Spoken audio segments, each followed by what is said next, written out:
Here's the thing, and here is my bone to pick.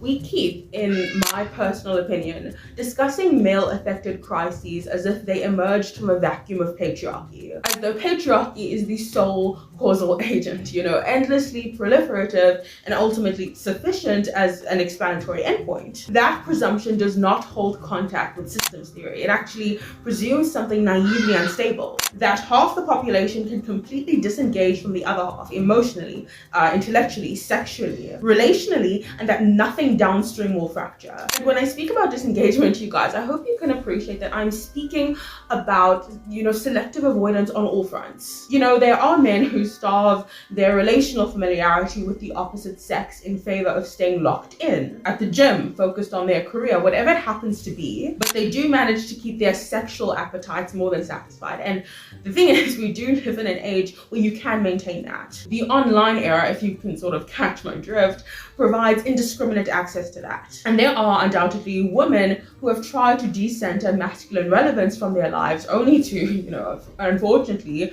and to their frustration, only to find something else equally as unhealthy to fill the gap for that relational substitution, for that relational lack. And somehow, some way, these substitutions, right, these relational substitutions do end up orbiting some male referent in order to sustain themselves. My point is, we can't escape each other. We live in a relational ecosystem, and a system requires distinct and opposing entities to interact. You'll probably make yourself sick, honestly, trying to make less urgent, less relevant the opposite sex's significance and their fears. What's worse, honestly, is that at any given point in time, someone is feeling more existentially under siege than the other. And under our aggressive compensatory grievance frameworks, someone is either asking too much or giving too little, and everyone suffers for it. Especially when it comes to this particular discussion, the liberal end watching the more moderate end sympathize to crises that they do not fundamentally believe in. Conservative dilemmas, male salient existential anxieties, conspiracies, for example, the male loneliness epidemic, or actually